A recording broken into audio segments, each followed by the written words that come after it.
Brace the rudders! Raise the sails! Raise the sails! Captain, an unidentified ship is approaching. Over. Roger. Wait, is that an Enterprise sales solution? Reach sales professionals, not professional sailors. With LinkedIn ads, you can target the right people by industry, job title, and more. Start converting your B2B audience today. Spend $250 on your first campaign and get a free $250 credit for the next one. Get started today at linkedin.com/campaign. Terms and conditions apply. Navigate the gauntlet of uncertainty the world throws at your business with SAP. Whether it's a tropical storm hitting your warehouse or a short supply of those little plastic twist ties, SAP can help you tackle those unexpected crushing setbacks with its AI-powered capabilities. To pivot to new suppliers, automate paperwork, and source the twist ties you need at the price you want, so your business can stay unstoppable. Learn more at sap.com/uncertainty. As a scientist, I can tell you that Sundays are only 24 hours long. But with NFL Sunday Ticket and YouTube TV, you get every game every Sunday all in one place. That's upwards of 30 hours of NFL in one day. How can there be 30 hours in 24 hours, you ask? I have a theory. Magic. New users get NFL Sunday Ticket for 8 payments of $34.50 per month. Sign up at nflsundayticket.com. Local and national games on YouTube TV. NFL Sunday Ticket for out-of-market games excludes digital-only games and commercial use. Terms and embargoes apply. Availability varies. ABC Wednesday. Shifting Gears is back. He has arisen. Tim Allen and Kat Dennings return in television's #1 new comedy. What? With a star-studded premiere including Jenna Elfman, Nancy Travis, and...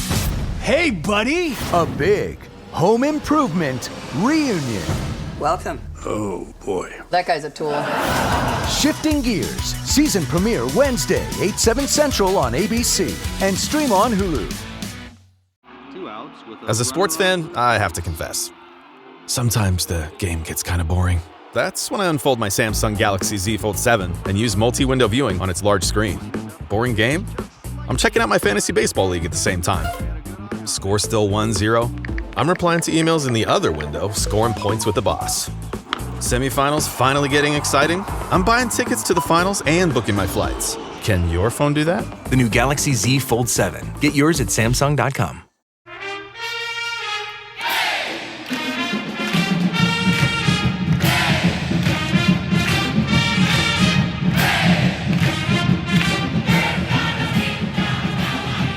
Hey there, Duke fans. The DBR podcast back in your feed. Only hours after our last episode, Jason and Donald here for you on episode 754 of the Duke Basketball Roundup. And you may be thinking to yourself, gosh, what huge news is it that the guys have for us today?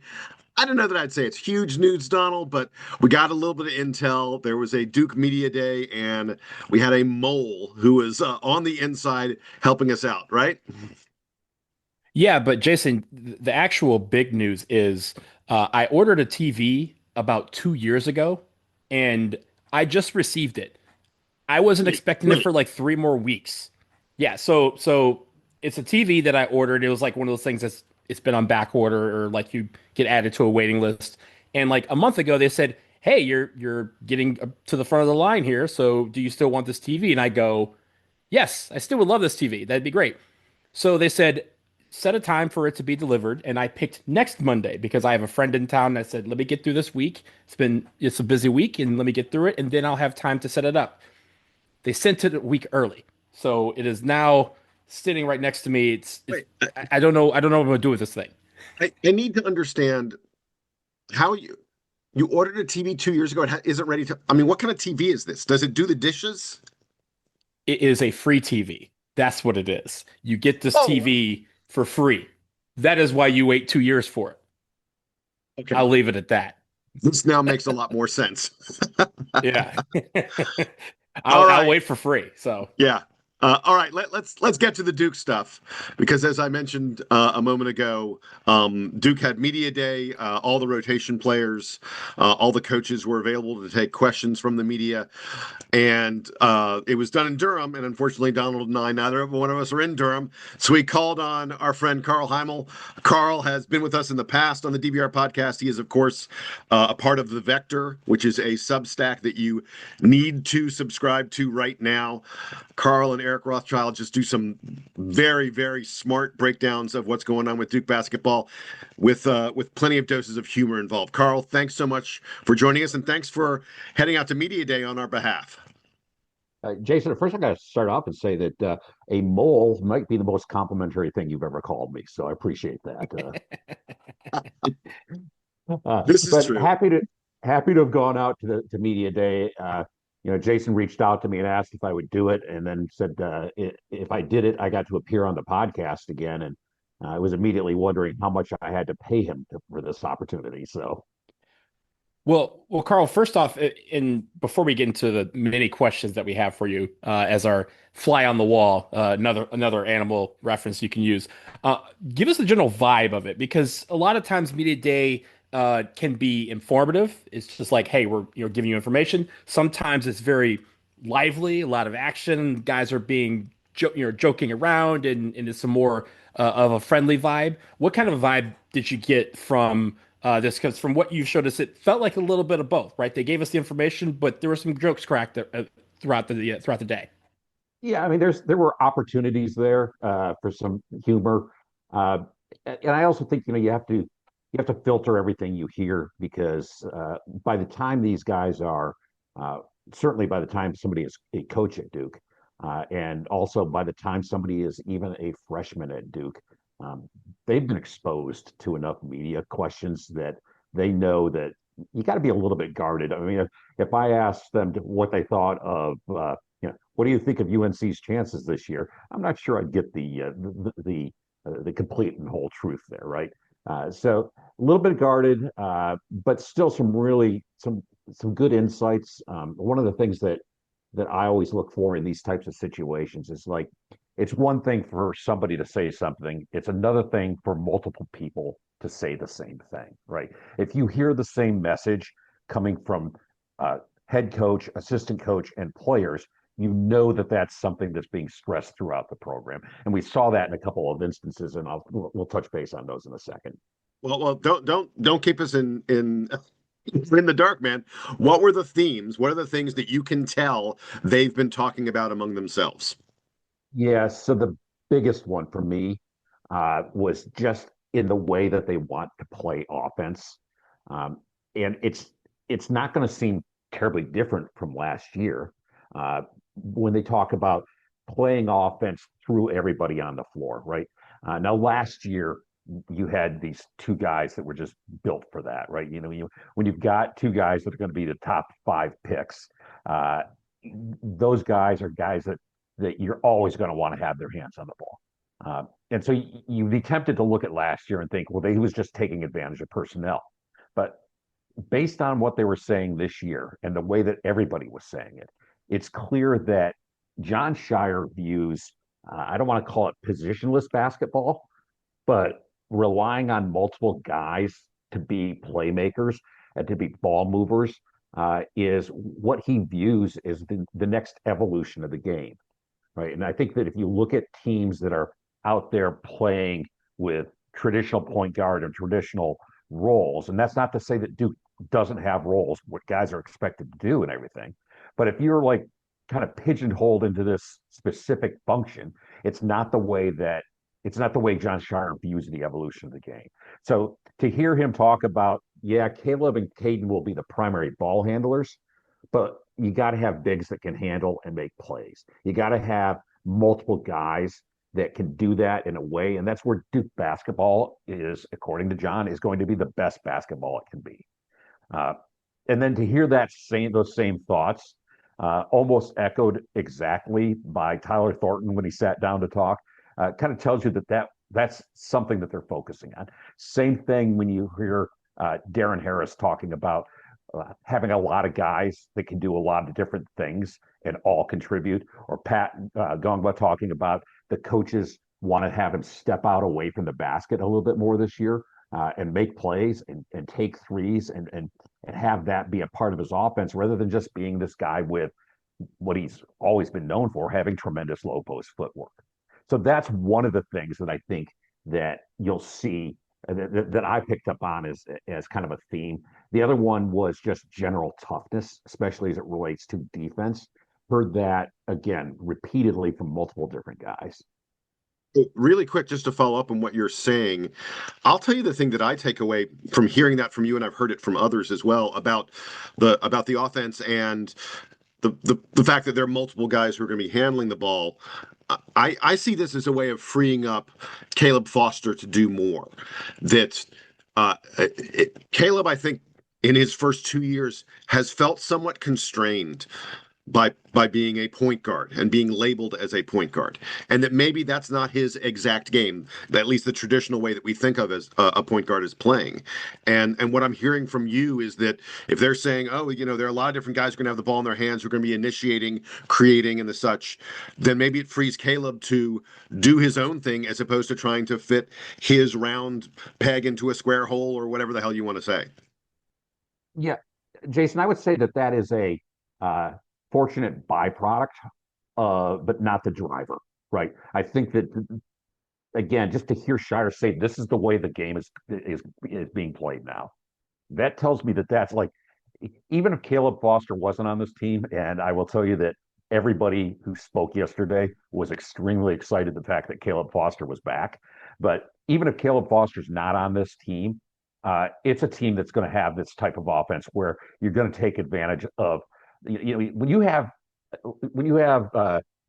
Cameron Boozer and Pat Ngongba and also have Malik Brown out there. Those are three really elite passing bigs, and so running an offense that can take advantage of that is just natural. So I want to talk about some of the players on the team, but I want to start with Malik Brown because obviously throughout the year so far, we've had to deal with him returning from those shoulder injuries that he suffered last season. And by all accounts, it feels like that has progressed quite well throughout the summer. Give us an update on his status, because I know some people had reported that he was not on the floor for the first little 5 minutes of the practice that was available to everybody. Talked about his status and when we can see him back on the court. Yeah, so it's been reported out there, in multiple different areas that Malik had a procedure on his knee last week, and it was described as a minor procedure, that he'd be out for a couple of weeks, but be back very soon. Frankly, I would be surprised if he misses any court time other than perhaps countdown to craziness, which I don't even know if that counts as court time anymore, right? So the good news here is that Scheyer said his shoulder's fine. Then later said his shoulder's great. So I think the shoulder issues, while is always going to be a concern, I think for right now it's as good as it's ever going to get. And I think that, frankly, if this were the middle or end of the season, they would have delayed any action on his knee, and he would have just toughed it out. It feels like the knee situation is one that you said at the end of the season, like he did the shoulder, he could kind of play through it and do this. So it's not like a long-term situation. This is more of a proactive, let's get this done so that it doesn't become an issue down the road, so to speak. Yeah, this is like buying new tires for the car, right? The tires you have aren't completely worn out. You could get through with them, but it makes a whole lot more sense to put on a new set.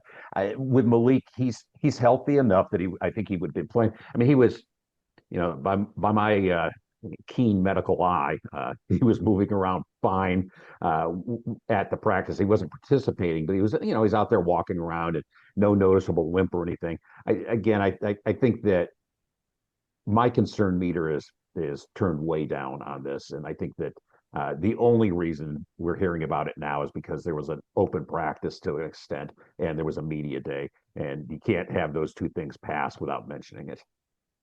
All right, let's talk about some of the other players, because you kind of mentioned, toughness. One of the themes that I got as I've heard reports about all this stuff is guys getting in shape, guys changing their bodies around. I'm talking about both Darren Harris and Big Pat, who is now Slim Pat, apparently. I think Big Pat is the politically correct way of saying it. One of the funnier moments at the conference is apparently last year, his nickname was Fat Pat. And Carrawell was right about to say that, and then he paused, and he's like, you could see, should I say this or should I not say this? Well, cat's out of the bag. They called him Fat Pat last year. Turns out that the difference between fat and not fat is 16 pounds. So by that standard, I feel that I am extra fat. So that he lost 16 pounds. He said since the end of last year, kid looked great, looked in shape. There was an interesting moment where they were talking with. He was out there with Cameron Boozer, and they were talking, and they were asking Cameron about what was his wake up moment at Duke, and he was talking about. He said he was down in the low post, and he was banging, and he said, Cameron said, "I'm a pretty big guy." Yeah, he's right. He is a pretty big guy. And he said, but Pat gave him a nudge, and he says, "Whoa, this is different than high school, right?" So Pat's in great shape. The other guy that is in great shape is Darren Harrison. You can see it when you look at him. He's definitely leaner. He's definitely more muscular. Spent a lot of time in the weight room. Also mentioned that he had cut out fried foods and sweets. And as I'm sitting there listening to that, thinking of the fact that I was going to go for chicken wings later. So I was, I didn't take his advice. Let me say that. Good for him, look, but yeah, I'm someone who enjoys fried foods and sweets way too much. wings are a-okay. I feel like you can work that into that if you wanted to, but hey, good for him as well. Also, I will mention I never called him Fat Pat because Fat Pat was one of my favorite rappers growing up, who R.I.P. Big Pat was basically Big Pat because not necessarily how wide or tall he was, but how big he came up down the stretch for us at Duke, which hopefully will continue this year. Carl, before we get to some of the other players, I want to go back because, it occurred to me that the first time that a lot of people were able to ask Evan Brad's questions was this media day. So talk to me about what you heard from him, about his journey, how he ended up at Duke, which I think is a fascinating story. But tell us about Evan Brad's and what you saw from him when he was at the lectern. Yeah, so with Evan Brad's, this is a really good callback to when I said earlier about Jon Scheyer wanting to be ahead of the evolution of the game, right? And so they asked Evan Brad's, "How did you end up? What was it like? How did you end up here at Duke?" And Brad said he never actually expected to be a college coach. He got done playing and immediately started coaching in the G League and then in the pros. And so he never envisioned himself as a college coach. But Scheyer called him up, and basically Scheyer's approach was he wanted Duke to be as NBA as possible. And I think you can take that in two different ways, right? You can talk about it in NBA as possible as in how they play, which is definitely something that they're doing, but also NBA as possible in how they run the program, right? The focus, one of the big focuses on the preseason part here has been on player development and talking about one of the things John mentioned was a blueprint that they give each player. This is the role we expect for you. These are the things that you need to do in order to fill that role. These are the things that you're going to need to do to be great at that role. And so having a guy like Evan Brad's, who has been noted throughout his career as a player development guy in the pros, you can see that focus, having that as he approaches the college game. One more thing to add on that is that Brad's said he never thought he'd be a college coach, but when Jon Scheyer called him up and said, "I'd like you to be a coach at Duke," he looked at that as a once in a lifetime opportunity. And that if he didn't take it, it would never happen again. And that's how Brad's has ended up here in Durham. I mean, yeah, Duke's special. This just in. Yeah, John also talked a little bit about roster construction. It's something that he's been asked about a lot. What are your takeaways from what he had to say there? Yeah, great question. And one of the things that you throw three Duke fans in a room like this, and we're all going to be pontificating about this is the best way to build a roster, right? And I think the one thing that John said that really struck me is like that process changes every year, right? Like last year, when you have a chance to go out and get a guy like Cooper Flagg, and surround him with guys like Khan and Common and all the other guys that were coming back. Uh, Youth must be served in that situation, right? And what Jon said is that picking the right guys is more important than picking age. But then all things being equal, you like the experience to go with it, right? So having a guy like, Sion James makes a whole lot of sense over having a guy of similar or equal talent as a freshman when you can get that guy as a grad student. And in a perfect world, you'd like to be older, but talent trumps age. And the other thing that he's really interested in doing, and you can see this when we start talking more about the individual players and the praise that he was heaping on the returning guys, is that in a world where you've got demands for immediate playing time and NIL factoring in, retention of your existing players is of paramount importance. Some people may say Duke didn't do well in the portal because we only got one guy in the portal this year, right? But they lost exactly 0 guys in the portal. Well, 0 contributing guys in the portal. So having the ability to retain those players and develop them over the course of time is part of the vision that he has. But how you build the rest of the roster around guys like that is going to change. If you look at the upcoming high school class, it's not as strong as the last 2 years, right? So having guys that are going to be multi-year players to provide a backbone for that class is of importance. So guys like, Sebastian Wilkins, for example, he's a great example of somebody. He could have gone to Maryland and been no worse than 6th or 7th man on that roster.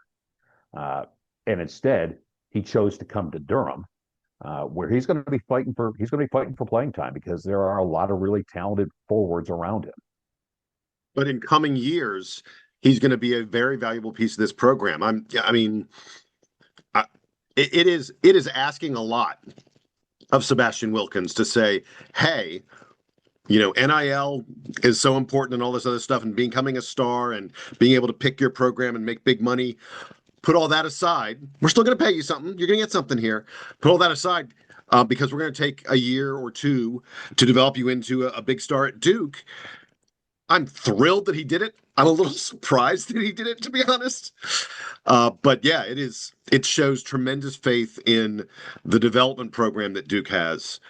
I think that's one of the biggest things about it is that Sebastian Wilkins and a lot of these other kids say, spending a year at Duke, even if it's a year where I'm very challenged on playing time, is worth it because I'm going to be so much better on the other side of things than even if I went to a program like Maryland, a mid, maybe top third, middle third program at a power conference, and I play a lot. It's a gutsy decision on his part, and I'm thrilled that he made it. Yeah, let me just tell you, if our starting forwards or Duke's starting forwards next year were Heimel and Wilkins, I'd be thrilled. I mean, that's a home run class, or it's a home run pair of starters right there, right? So having a guy that comes in and spends a year here at Duke, he's going to get some run this year, obviously. How much it is up in the air at this moment. But having those 2 guys as your forwards next year is a great thing. Yeah, you have to consider the fact also you have like a Darren Harris who stuck it out. You think about Big Pat, he wasn't a factor the first really half of the season until injuries kind of forced him into that position. He took advantage of the opportunity. So the roster construction is one thing. To have a team like we did last year requires a lot of skill, requires a lot of determination, but sometimes requires some luck in the sense that these guys see that opportunity and they take advantage of it, which a lot of those guys were able to do. Another thing that I want to shift to real quick is Jon Scheyer's approach to not just roster construction, but the schedule. And as we've seen, that has kind of changed a little bit this year in the sense that every game is a tough game. Every single game, it feels like, is a barn burner. And he's talked on this show about how he said, hey, Duke players want to come to Duke to play in Duke games like this, big games like we're going to see a lot this year. Talk about what he thinks about the schedule and what it means for maybe the opportunity for us to maybe lose a couple of these games to win, to learn something. Yeah. So one of the, you guys asked earlier about were there any moments of levity? One of the things that John's like, sometimes he wakes up in the middle of the night wondering what he was thinking when he made that non-con schedule.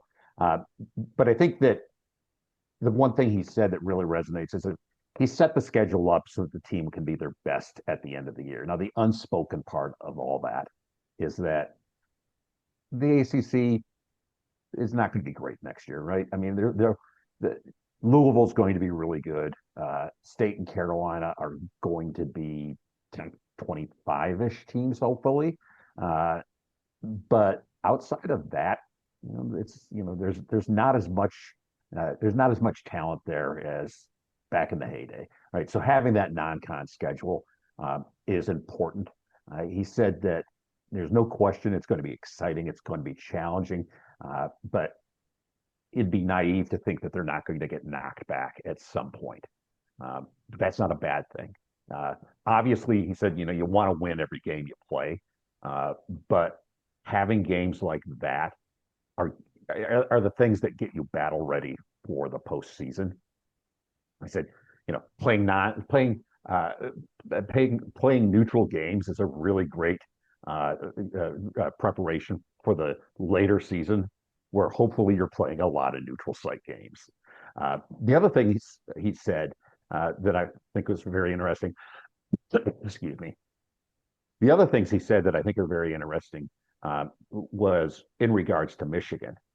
Now, we're all old enough to remember where it used to be a staple of K's schedule back in the late 90s, where you would have St. John's or UCLA or somebody like that would be a late season non-con game to kind of break up the repetition of playing in the conference, give you a different look. And so Michigan this year, like Illinois last year, gives us that. And I would expect that you'll see that every year going forward, at least for the foreseeable future. I think about that game and the fact that it's taking place here in Washington, D.C., which happens to be where the East region is going to be. There's clearly a method to his madness, but you mentioned the fact that he wakes up at night, and he said on this show the fact that he wanted more quad one opportunities, and he said, if I'm not going to really get basically insinuated, if I'm not going to get him in the conference, I got to go find them and go play those games. But the thing that you talked about with, we're going to get knocked back at some bit. This team, every single year, I look at a schedule, I go, we can win every single game. Like individually, you look at a game, we can beat this team, we can beat this team, we beat this team. I also accept the fact that we're probably not going to go 40-0. And I don't know where that slip up is going to come from. This is a year where I think fans will have to understand that there will be slip ups, and we almost have to welcome it, because that's an opportunity for us to get better. And like you said, he's prepping this team to make a deep run into the first weekend in April. That's where he wants to get back to. He wants to cross that last check box off and claim the national championship. To do that, you got to learn in November and December. He actually, one of the things he said about national championships, since you mentioned it, is that you get enough shots, you're going to get one, right? And so as long as you keep the program moving in that direction, I'm not a statistician, but I can draw a trend line that goes, 3 years and you're in the Final Four in your third year. Yeah, I don't like the way that's trending. So clearly his goal is to keep that same level that Kay had, and he is a competitive enough guy that he's going to do that. And if that means going out and scheduling the toughest non-con schedule we've ever had, that's just being proactive to give the team the battle testing that they need. I want to ask about Dami Sarr, because we have not talked about him yet. And I was intrigued by some of the reports that I saw coming out. He needs to play off of 2 feet as opposed to playing off of 1 foot. Tell me a little bit about what you got about his game. I think that, perhaps expectations that he will be an immediate huge impact may be a little premature. Wait. Before you answer, Carl, which language would you want him to respond in? Is it English? Is it Italian? Is it Catalan? He speaks six of them, so we want to make sure that we're welcoming to all six of his languages. Yeah, so I was doing an informal survey in the media room, and between Dame's six languages and the languages that the rest of the media room spoke, we still had six languages. So, so interesting, and Coach Dildy brought this up uh, that defensively, Dame is there already. He's one of the best defensive players on the team, and offensively, the challenges are that he played Euroball, right? And the big thing in European is playing off one leg so you can do the Euro step.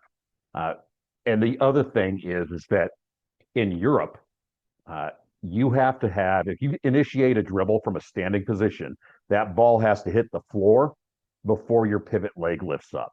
If you remember back, we're all old enough that if you remember back when the Dream Team played in the Olympics, and every now and then they'd get a traveling call, and all of us who had been watching NBA basketball were like, God. But we've kind of become accustomed to that because that's just the way the game's called over there.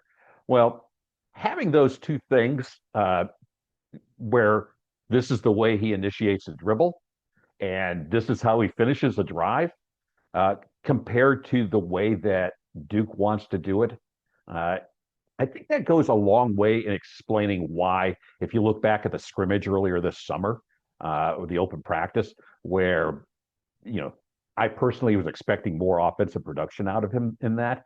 But I think it goes a long way to explaining why we didn't see that. But it also tells me that, especially on that dribble issue, once he gets adapted to that, he's going to be a lot more effective getting to the basket, because if you think about it, it's a half a step, right? So you give him that half step, he's going to be a lot more effective. I want to talk about two players that kind of go hand in hand, but I think as we discuss them, you're going to talk about them separately, and that's the Boozer twins, Caden and Cameron. And of course, they both come in. Cam comes in as, probably the most decorated high school basketball player of all time. Caden was right lockstep with him for 4 years.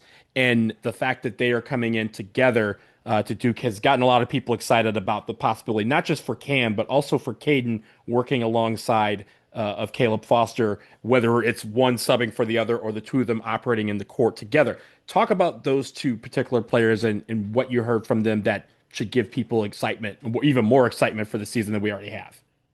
Yeah, so not surprisingly, they asked, both guys got the question of asking about playing with their brother. And their answers to those questions were virtually identical. Now, maybe that's because they've been answering that question all their lives, or maybe it's because they began drawing up plays together in vitro. That either way, these are two guys that really can play off each other better than anybody would ever expect from two freshmen at Duke, right? They're not just two freshmen at Duke. They're two brothers that played every minute together and know how each other thinks. I think the expectations, obviously, for Cameron are going to be much higher.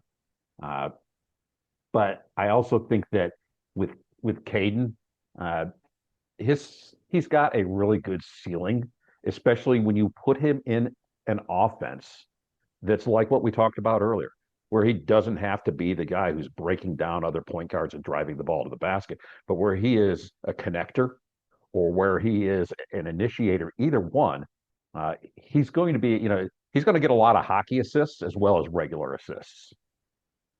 Yeah, I wish there was a way to really track that accurately, because it matters. The guy who made the pass that caused the pass to be there for the basket, that's a valuable guy, and I just there should be part of the game where we can handle that. Think about LeBron, right?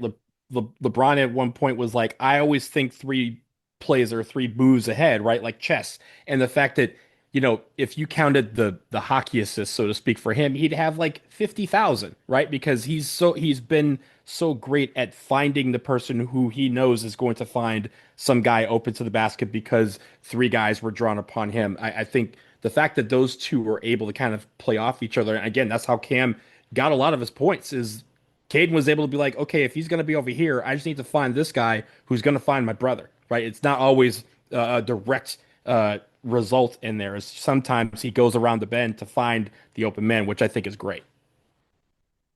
Carl, last thing we want to get into with you. Jon Scheyer talked about the secret sauce to some extent that is Rachel Baker. Give us a little hint of those comments. So this was actually, for me, was the funniest moment of the day. One of the media members asked a question about how valuable having Rachel Baker is, and she didn't realize that Rachel was sitting directly behind her.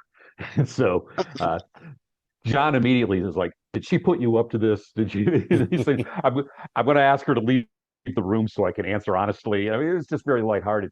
But then he got down to business, and he said that, first of all, we all know Rachel was the first GM in college basketball.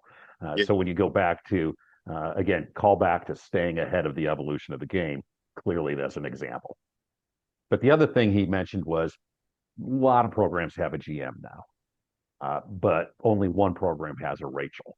And what he meant by that is that, here's a person that understands the player's journey, understands what that means to them. You see Rachel Baker sitting in the green room with draftees. You see like recruits coming to Cameron, and she's right there with them. She understands that journey, but she also understands the business part of sport from her experience with Nike. So it's a great. I mean, it's a weapon that Duke has that other teams may have somebody they call a GM. No other teams have somebody that brings that level of experience and that combination like she does. Hey, Carl Heimel, great stuff, man. We really appreciate you being there, asking the questions on our behalf, cluing us in about the answers and your other observations. This is a lot of fun. The speculation kind of starts to fade into observation a week from now when we get countdown, and then like a week after that we start getting exhibitions, and it's gonna be upon us before we even realize it. These days are still kind of fun though, where we still have no idea who the starters are. I know I'm not starting, so I know that for sure. Other than that, though. So, Carl, again, thanks a lot, man. We appreciate you joining us here on the DBR podcast. My pleasure, Jason. I'll leave you with one last observation. We talked earlier, last time I was on here, I said I'm trying to figure out the lowest level of basketball where Isaiah Evans isn't going to talk smack to somebody.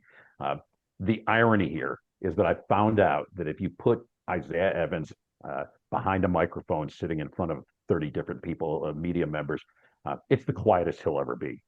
The minute he leaves that room and steps onto the court, though, it's breaking loose then. I'm sure after a win, we'll get some Showtime Slim in the media room. Absolutely. Yeah, by the way, speaking of Showtime Slim, I have a friend who was they had like a little extra practice kind of stuff, and they were scrimmaging, and a friend of mine was there, and he just sent me a text. He was just like, Isaiah is going off. I heard from people yesterday that Isaiah, someone said it was Auburn-like. So we have that to look forward to a whole lot this season. Again, Carl, thanks a lot, man. Talk to you soon. Fantastic, guys. Appreciate the time.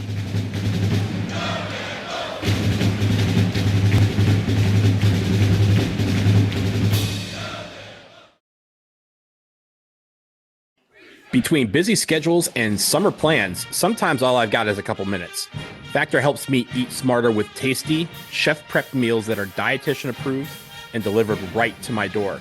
And now, with more than 65 weekly meals made for how I live and what I like to eat, I've got even more ways to fit in a real meal wherever the day takes me. Yeah, that's right, Donald. Not only are they quick to heat up, but now you have a wider selection of meal options, including premium seafood meals like salmon and shrimp at no extra cost. And for the first time, try Asian-inspired meals with bold flavors from China, Thailand, and more. It's responding to what Factor members wanted, That's why 97% of customers say Factor has helped them to live a healthier life. Feel the difference no matter what your routine is. So eat smart at factormeals.com/DukeBB50 off. Use that code DukeBB50 off to get 50% off your first box plus free breakfast for 1 year. That's code DukeBB50 off at factormeals.com for 50% off your first box plus free breakfast for 1 year. Get delicious, ready-to-eat meals delivered with Factor. Offer only valid for new Factor customers with code and qualifying auto-renewing subscription purchase. Hey, it's Paris. You know I love sparkly things, right? Like stars. Duh. And thanks to Hilton and AutoCamp, I just slept under them. Picture me, serving looks by the fire outside my luxurious Airstream, making s'mores with the kids, while a national park is our backdrop. The great outdoors meets Hilton hospitality. That's hot. Explore all the new ways to stay at Hilton.com. Hilton for the stay. Mint is still $15 a month for premium wireless. And if you haven't made the switch yet, here are 15 reasons why you should. 1, it's $15 a month. 2, seriously, it's $15 a month. 3, no big contrast. 4, I use it. 5, my mom uses it. Are you playing me off? That's what's happening, right? Okay, give it a try at mintmobile.com/switch. Upfront payment of $45 for 3-month plan, $15 per month equivalent required. New customer offer first 3 months only. Then full price plan options available. Taxes and fees extra. See mintmobile.com. This episode is presented by State Farm. Having insurance isn't the same as having State Farm. It's like expecting the leadership of a team captain on the football field, but getting a sea captain. You wouldn't settle for just anything for your team. Shouldn't it be the same for your insurance? So don't settle for just any insurance when you can go with a leader. State Farm. Like a good neighbor, State Farm is there.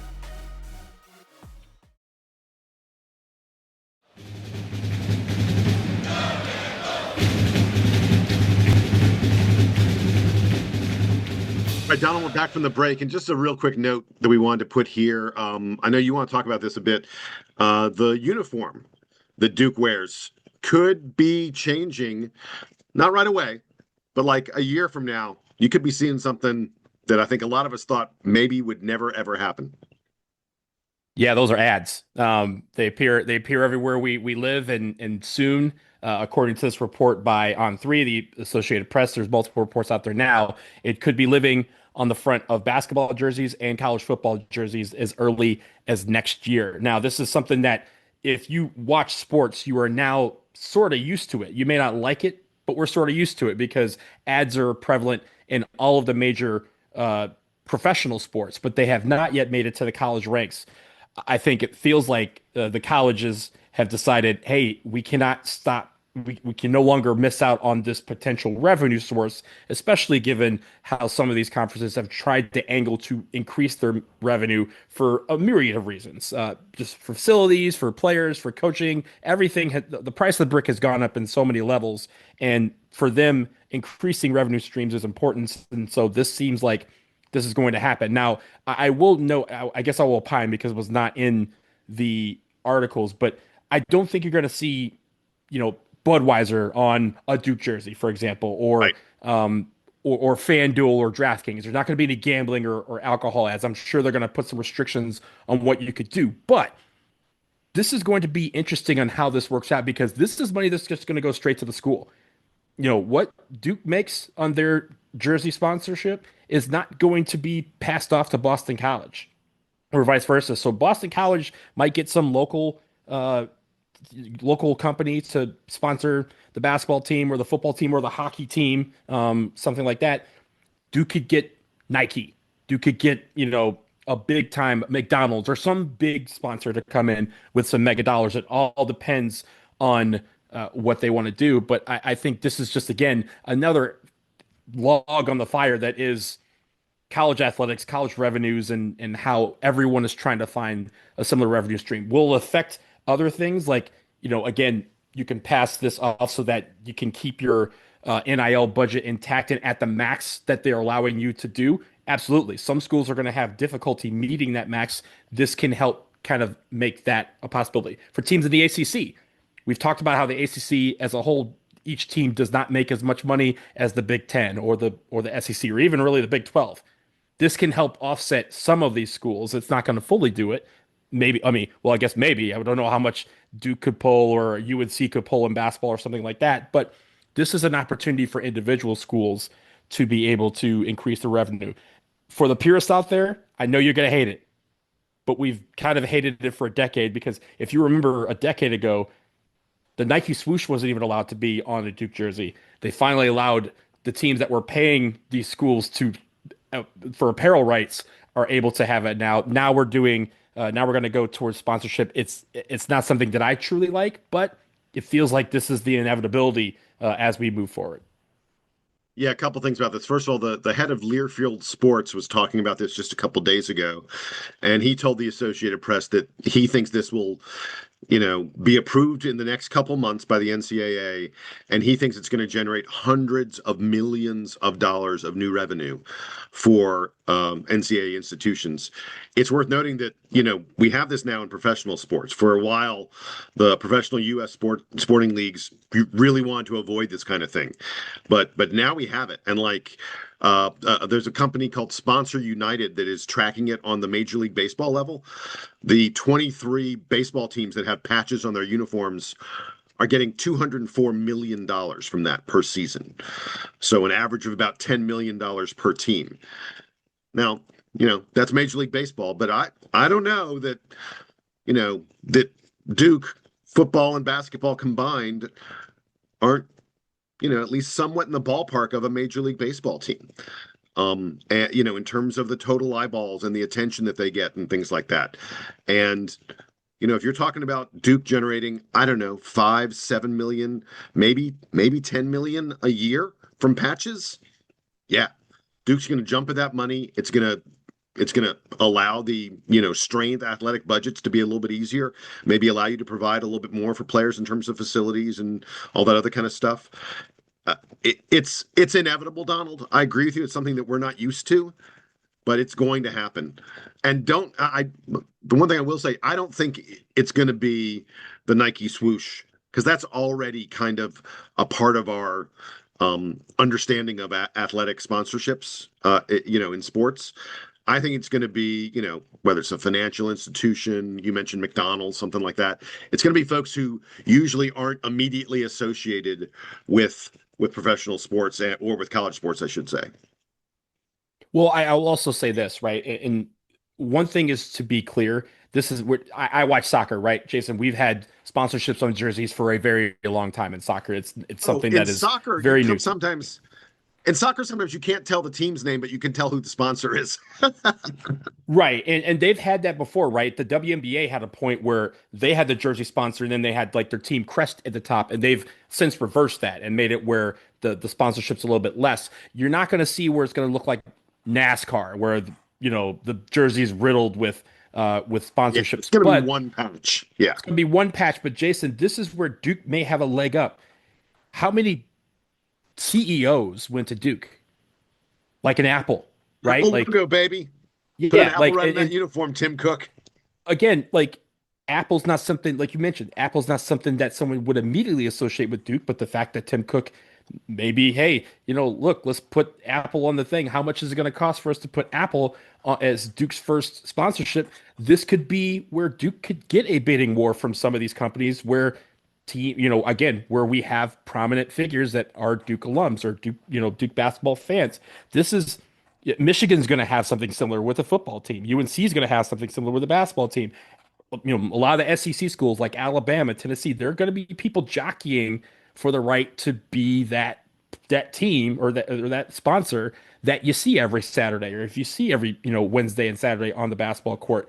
This is going to be interesting for those. It's going to be even more interesting because if you think about like the NBA, you had the Dallas Mavericks who decided for a few years, like, hey, we're not even going to have a sponsorship. We're going to donate that to raise money for some sort of charity or for a hospital or something like that. You may see teams do that who may think, hey, we're not going to fully go this route, but we want to make sure we use it to heighten the importance of something that we want everyone to be aware of. So you're going to see some of these battles back and forth in some of these athletic departments about how they proceed with this. But one thing's for sure, it feels like to me that this is coming. It's going to be coming very soon.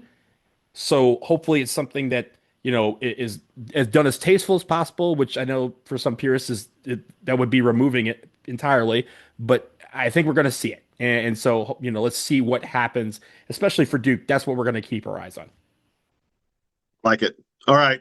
With that, we're going to wrap it up here. Latest edition of the DBR podcast. Hey, by the way, folks, if you have not gone on social media and seen the photos of Zion Williamson at the start. Yeah. Zion is in better shape. Go look. Zion appears to be in better shape than he has been in ever. Like before, I don't know, maybe when he was like 12 or 13 years old. He looks to be. I'm so in for this coming season of Zion Williamson redeeming everything bad that's been said about him over the past 4 or 5 years. Oh, he has clearly worked on his body over the past several months. I am so happy for him for his transformation. I know he's been working hard at it. I am so excited for him for this season. And like you, Jason, I cannot wait to watch and see him put it all together on the court, because he is a guy that I am always rooting for. And I'm sure a lot of you out there as well, because of the joy that he brought us when he was in a Duke uniform. I want him to find that joy again, and also that domination. Man, brother. All right. Again, DBR podcast signing off. We'll be back with you after the Syracuse football game this weekend, and we will have any basketball news. Man, the season is just coming at us fast. Until then, he's Donald. I'm Jason. Here's the Duke band playing us out and taking us home.